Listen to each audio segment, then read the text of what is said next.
El camino a Cristo. Capítulo 11. ¿Puede el hombre comunicarse con la divinidad? Dios nos habla por la naturaleza y por la revelación, por su providencia y por la influencia de su espíritu. Pero esto no basta, necesitamos abrirle nuestro corazón. A fin de tener vida y energía espirituales debemos tener verdadero intercambio con nuestro Padre Celestial. Nuestra mente puede ser atraída hacia Él, podemos meditar en sus obras, sus misericordias, sus bendiciones, pero esto no es, en el sentido pleno de la palabra, estar en comunión con Él. Para ponernos en comunión con Dios debemos tener algo que decirle tocante a nuestra vida real.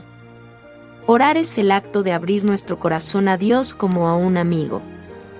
No es que se necesite esto para que Dios sepa lo que somos, sino a fin de capacitarnos para recibirle. La oración no baja a Dios hacia nosotros, antes bien nos eleva a Él. Cuando Jesús estuvo sobre la tierra, enseñó a sus discípulos a orar. Les enseñó a presentar a Dios sus necesidades diarias y a confiarle toda su solicitud. Y la seguridad que les dio de que sus oraciones serían oídas nos es dada también a nosotros. El Señor Jesús mismo, cuando habitó entre los hombres, oraba frecuentemente. Nuestro Salvador se identificó con nuestras necesidades y flaquezas al convertirse en un suplicante, que imploraba de su Padre nueva provisión de fuerza, para avanzar vigorizado para el deber y la prueba. Él es nuestro ejemplo en todas las cosas. Es un hermano en nuestras debilidades, tentado en todo así como nosotros, pero como ser inmaculado, rehuyó el mal. Su alma sufrió las luchas y torturas de un mundo de pecado. Como humano, la oración fue para él una necesidad y un privilegio. Encontraba consuelo y gozo en la comunión con su Padre. Y si el Salvador de los hombres, el Hijo de Dios, sintió la necesidad de orar, cuanto más nosotros, débiles mortales, manchados por el pecado, no debemos sentir la necesidad de orar con fervor y constancia. Nuestro Padre Celestial está esperando para derramar sobre nosotros la plenitud de sus bendiciones. Es privilegio nuestro beber abundantemente en la fuente del amor infinito. Cuán extraño es que oremos tan poco. Dios está pronto y dispuesto a oír la oración de sus hijos, y no obstante hay de nuestra parte mucha vacilación para presentar nuestras necesidades delante de Dios. ¿Qué pueden los ángeles del cielo pensar de unos seres humanos pobres y sin fuerza, sujetos a la tentación, y que sin embargo oran tan poco y tienen tan poca fe, cuando el gran Dios lleno de infinito amor se compadece de ellos y está pronto para darles más de lo que pueden pedir o pensar? Los ángeles se deleitan en postrarse delante de Dios y en estar cerca de Él. Es su mayor delicia estar en comunión con Dios, y con todo, los hijos de los hombres, que tanto necesitan la ayuda que solo Dios puede dar, parecen satisfechos con andar privados de la luz de su espíritu y de la compañía de su presencia.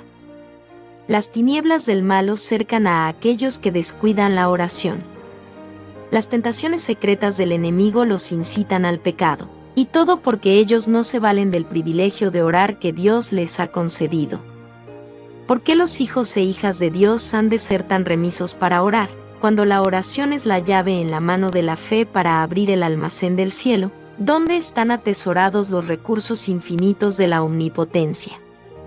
Sin oración incesante y vigilancia diligente corremos el riesgo de volvernos indiferentes y de desviarnos del sendero recto.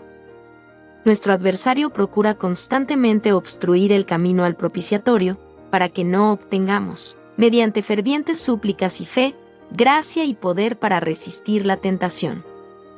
Hay ciertas condiciones de acuerdo con las cuales podemos esperar que Dios oiga y conteste nuestras oraciones. Una de las primeras es que sintamos necesidad de la ayuda que Él puede dar.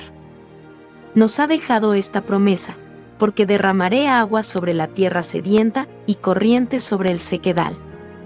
Los que tienen hambre y sed de justicia, los que suspiran por Dios, pueden estar seguros de que serán saciados. El corazón debe estar abierto a la influencia del Espíritu, de otra manera no puede recibir las bendiciones de Dios. Nuestra gran necesidad es en sí misma un argumento, y habla elocuentemente en nuestro favor. Pero se necesita buscar al Señor para que haga estas cosas por nosotros. Nos dice, pedid y se os dará.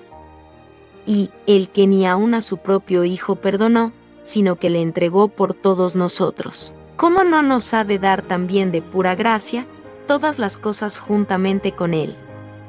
Si toleramos la iniquidad en nuestro corazón, si nos aferramos a algún pecado conocido, el Señor no nos oirá, mas la oración del alma arrepentida y contrita será siempre aceptada. Cuando hayamos confesado con corazón contrito y reparado en lo posible todos nuestros pecados conocidos, podremos esperar que Dios contestará nuestras oraciones. Nuestros propios méritos no nos recomiendan a la gracia de Dios. Es el mérito del Señor Jesús lo que nos salva y su sangre lo que nos limpia. Sin embargo, nosotros tenemos una obra que hacer para cumplir las condiciones de la aceptación. La oración eficaz tiene otro elemento, la fe. Porque es preciso que el que viene a Dios, crea que existe, y que se ha constituido remunerador de los que le buscan. El Señor Jesús dijo a sus discípulos, todo cuanto pidiereis en la oración, creed que lo recibisteis ya, y lo tendréis. ¿Creéis al pie de la letra todo lo que nos dice? La seguridad es amplia e ilimitada, y fiel es el que ha prometido. Cuando no recibimos precisamente y al instante las cosas que pedimos, debemos seguir creyendo que el Señor oye y que contestará nuestras oraciones. Somos tan cortos de vista y propensos a errar, que algunas veces pedimos cosas que no serían una bendición para nosotros, y nuestro Padre Celestial contesta con amor nuestras oraciones dándonos aquello que es para nuestro más alto bien, aquello que nosotros mismos desearíamos si, alumbrados de celestial saber, pudiéramos ver todas las cosas como realmente son. Cuando nos parezca que nuestras oraciones no son contestadas, debemos aferrarnos a la promesa, porque el tiempo de recibir contestación vendrá seguramente y recibiremos las bendiciones que más necesitamos. Por supuesto, pretender que nuestras oraciones sean siempre contestadas en la misma forma y según la cosa particular que pidamos, es presunción. Dios es demasiado sabio para equivocarse, y demasiado bueno para negar un bien a los que andan en integridad. Así que no temáis confiar en Él, aunque no veáis la inmediata respuesta a vuestras oraciones. Confiad en la seguridad de su promesa, pedid y se os dará. Si consultamos nuestras dudas y temores, o antes de tener fe procuramos resolver todo lo que no veamos claramente, las perplejidades no harán sino acrecentarse y ahondarse. Pero sí, nos allegamos a Dios sintiéndonos desamparados y necesitados, como realmente somos, y con fe humilde y confiada presentamos nuestras necesidades a aquel cuyo conocimiento es infinito, y que ve toda la creación y todo lo gobierna por su voluntad y palabra. Él puede y quiere atender a nuestro clamor, y hará resplandecer la luz en nuestro corazón. Por la oración sincera nos ponemos en comunicación con la mente del infinito. Quizás no tengamos al instante alguna prueba notable de que el rostro de nuestro Redentor se inclina hacia nosotros, con compasión y amor, y sin embargo es así. Tal vez no sintamos su toque manifiesto, mas su mano se extiende sobre nosotros con amor y piadosa ternura. Cuando imploramos misericordia y bendición de Dios, debemos tener un espíritu de amor y perdón en nuestro propio corazón. ¿Cómo podemos orar? Perdónanos nuestras deudas, como también nosotros perdonamos a nuestros deudores, y abrigar, sin embargo, un espíritu que no perdona. Si esperamos que nuestras oraciones sean oídas, debemos perdonar a otros como esperamos ser perdonados nosotros. La perseverancia en la oración ha sido constituida en condición para recibir. Debemos orar siempre si queremos crecer en fe y en experiencia. Debemos ser perseverantes en la oración.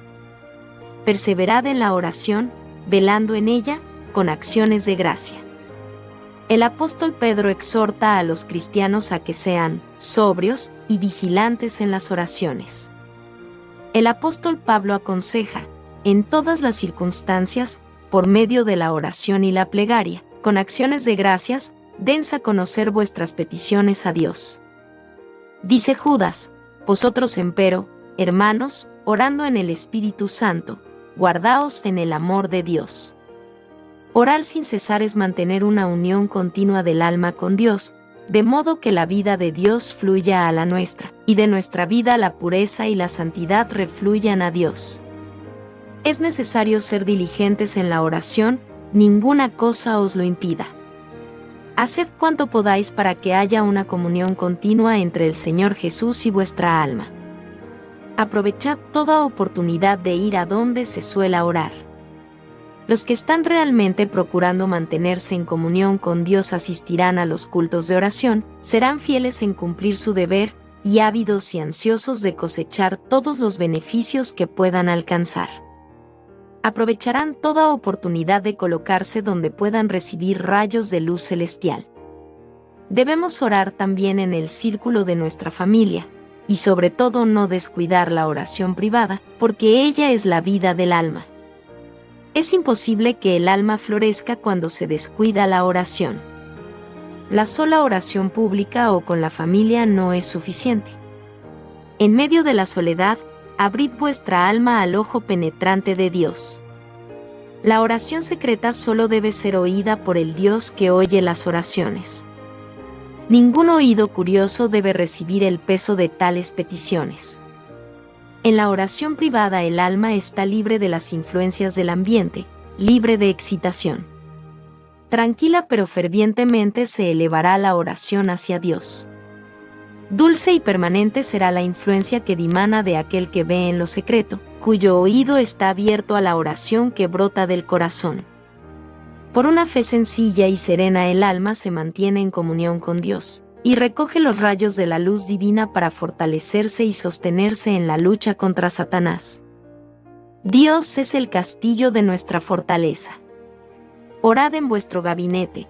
Mientras atendéis a vuestro trabajo cotidiano, levantad a menudo vuestro corazón a Dios. Así fue como anduvo Enoc con Dios.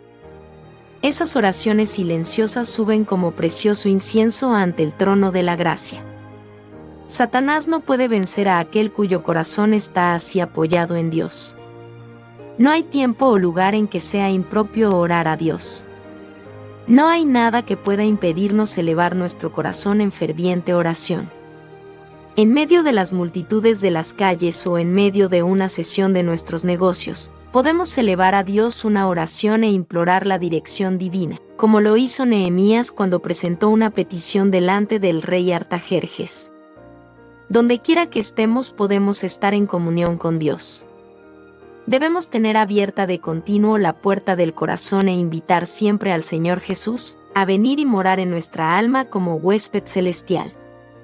Aunque estemos rodeados de una atmósfera corrompida y mancillada, no necesitamos respirar sus miasmas. Antes bien podemos vivir en el ambiente limpio del cielo.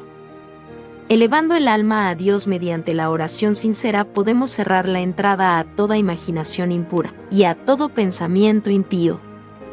Aquellos cuyo corazón esté abierto para recibir el apoyo y la bendición de Dios, andarán en una atmósfera más santa que la del mundo y tendrán constante comunión con el cielo. Necesitamos tener ideas más claras del Señor Jesús y una comprensión más completa del valor de las realidades eternas. La hermosura de la santidad ha de saciar el corazón de los hijos de Dios, y para que esto suceda debemos buscar las revelaciones de las cosas celestiales. Esfuércese nuestra alma y elévese para que Dios nos permita respirar la atmósfera celestial. Podemos mantenernos tan cerca de Dios que en cualquier prueba inesperada nuestros pensamientos se vuelvan hacia Él, tan naturalmente como la flor se vuelve hacia el sol. Presentad a Dios vuestras necesidades, tristezas, gozos, cuidados y temores. No podéis agobiarle ni cansarle. El que tiene contados los cabellos de vuestra cabeza no es indiferente a las necesidades de sus hijos. Porque el Señor es muy misericordioso y compasivo. Su amoroso corazón se conmueve por nuestras tristezas y aún por nuestra presentación de ellas. Llevadle todo lo que confunda vuestra mente. Ninguna cosa es demasiado grande para que Él no la pueda soportar, pues sostiene los mundos y rige todos los asuntos del universo. Ninguna cosa que de alguna manera afecte nuestra paz es tan pequeña que Él no la note. No hay en nuestra experiencia ningún pasaje tan oscuro que Él no lo pueda leer, ni perplejidad tan grande que no la pueda desenredar.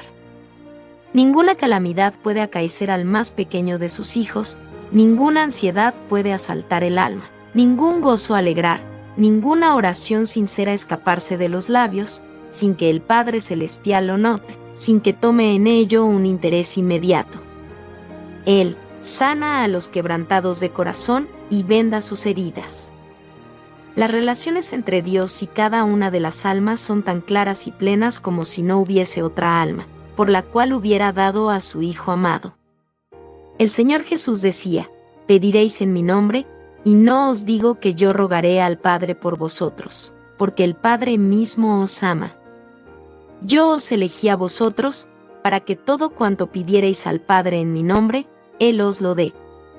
Orar en el nombre del Señor Jesús es más que hacer simplemente mención de su nombre al principio y al fin de la oración. Es orar con los sentimientos y el espíritu de Él, creyendo en sus promesas, confiando en su gracia y haciendo sus obras. Dios no pide que algunos de nosotros nos hagamos ermitaños o monjes, ni que nos retiremos del mundo, a fin de consagrarnos a los actos de adoración. Nuestra vida debe ser como la vida de Cristo, que estaba repartida entre la montaña y la multitud. El que no hace nada más que orar, pronto dejará de hacerlo, o sus oraciones llegarán a ser una rutina formal. Cuando los hombres se alejan de la vida social, de la esfera del deber cristiano y de la obligación de llevar su cruz, cuando dejan de trabajar fervorosamente por el Maestro que trabajó con ardor por ellos, pierden lo esencial de la oración y no tienen ya estímulo para la devoción. Sus oraciones llegan a ser personales y egoístas. No pueden orar por las necesidades de la humanidad o la extensión del reino de Cristo ni pedir fuerza con que trabajar.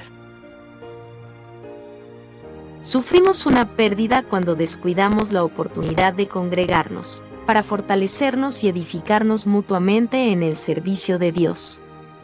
Las verdades de su palabra pierden en nuestras almas su vivacidad e importancia. Nuestros corazones dejan de ser alumbrados y vivificados por la influencia santificadora, y nuestra espiritualidad declina. En nuestro trato como cristianos perdemos mucho por falta de simpatía mutua. El que se encierra completamente dentro de sí mismo no ocupa la posición que Dios le señaló. El cultivo apropiado de los elementos sociales de nuestra naturaleza nos hace simpatizar con otros, y es para nosotros un medio de desarrollarnos y fortalecernos en el servicio de Dios. Si todos los cristianos se asociaran y se hablasen unos a otros del amor de Dios y de las preciosas promesas de la redención, su corazón se robustecería y se edificarían mutuamente. Aprendamos diariamente más de nuestro Padre Celestial, obteniendo una nueva experiencia de su gracia, y entonces desearemos hablar de su amor. Mientras lo hagamos, nuestro propio corazón se enternecerá y reanimará. Si pensáramos y habláramos más del Señor Jesús y menos de nosotros mismos, tendríamos mucho más de su presencia. Si tan solo pensáramos en Él tantas veces como tenemos pruebas de su cuidado por nosotros, lo tendríamos siempre presente en nuestros pensamientos y nos deleitaríamos en hablar de Él y en alabarle. Hablamos de las cosas temporales porque tenemos interés en ellas. Hablamos de nuestros amigos porque los amamos, nuestras tristezas y alegrías están ligadas con ellos. Sin embargo, tenemos razones infinitamente mayores por amar a Dios que por amar a nuestros amigos terrenales, y debería ser la cosa más natural del mundo darle el primer lugar en nuestros pensamientos, hablar de su bondad y alabar su poder. Los ricos dones que ha derramado sobre nosotros no estaban destinados a absorber nuestros pensamientos y amor, de tal manera que nada tuviéramos que dar a Dios. Al contrario, debieran hacernos acordar constantemente de Él y unirnos por vínculos de amor y gratitud a nuestro benefactor celestial. Vivimos demasiado apegados a lo terreno. Levantemos nuestros ojos hacia la puerta abierta del santuario celestial, donde la luz de la gloria de Dios resplandece en el rostro de Cristo, quien, también, puede salvar hasta lo sumo a los que se acercan a Dios por medio de Él. Necesitamos alabar más a Dios por su misericordia y sus maravillas para con los hijos de los hombres. Nuestros ejercicios de devoción no deben consistir enteramente en pedir y recibir. No estemos pensando siempre en nuestras necesidades y nunca en los beneficios que recibimos. No oramos nunca demasiado, pero somos muy parcos en dar gracias. Constantemente estamos recibiendo las misericordias de Dios y, sin embargo, cuán poca gratitud expresamos. Cuán poco le alabamos por lo que ha hecho en nuestro favor. Antiguamente el Señor ordenó esto a Israel para cuando se congregara a fin de rendirle culto. Comeréis allí delante de Jehová vuestro Dios, y os regocijaréis vosotros y vuestras familias en toda empresa de vuestra mano, en que os habrá bendecido Jehová vuestro Dios. Lo que se hace para gloria de Dios debe hacerse con alegría, con cánticos de alabanza y acción de gracias, no con tristeza y semblante adusto. Nuestro Dios es un Padre tierno y misericordioso. Su servicio no debe mirarse como una cosa que entristece, como un ejercicio que desagrada. Debe ser un placer adorar al Señor y participar en su obra. Dios no quiere que sus hijos, a los cuales proporcionó una salvación tan grande, obren como si Él fuera un amo duro y exigente. Él es nuestro mejor amigo, y cuando le adoramos quiere estar con nosotros, para bendecirnos y confortarnos llenando nuestro corazón de alegría y amor. El Señor quiere que sus hijos hallen consuelo en servirle y más placer que fatiga en su obra. Él quiere que quienes vengan a adorarle se lleven pensamientos preciosos acerca de su amor y cuidado, a fin de que estén alentados en toda ocasión de la vida y tengan gracia para obrar honrada y fielmente en todo. Debemos reunirnos en torno a la cruz. Cristo, y Cristo crucificado, debe ser el tema de nuestra meditación, conversación y más gozosa emoción. Debemos recordar todas las bendiciones que recibimos de Dios, y al cerciorarnos de su gran amor, debiéramos estar dispuestos a confiar todas las cosas a la mano que fue clavada en la cruz en nuestro favor. El alma puede elevarse hacia el cielo en alas de la alabanza. Dios es adorado con cánticos y música en las mansiones celestiales, y al expresar nuestra gratitud nos aproximamos al culto que rinden los habitantes del cielo. Se nos dice, el que ofrece sacrificio de alabanza me glorificará. Presentémonos, pues, con gozo reverente delante de nuestro Creador, con acciones de gracias y voz de melodía.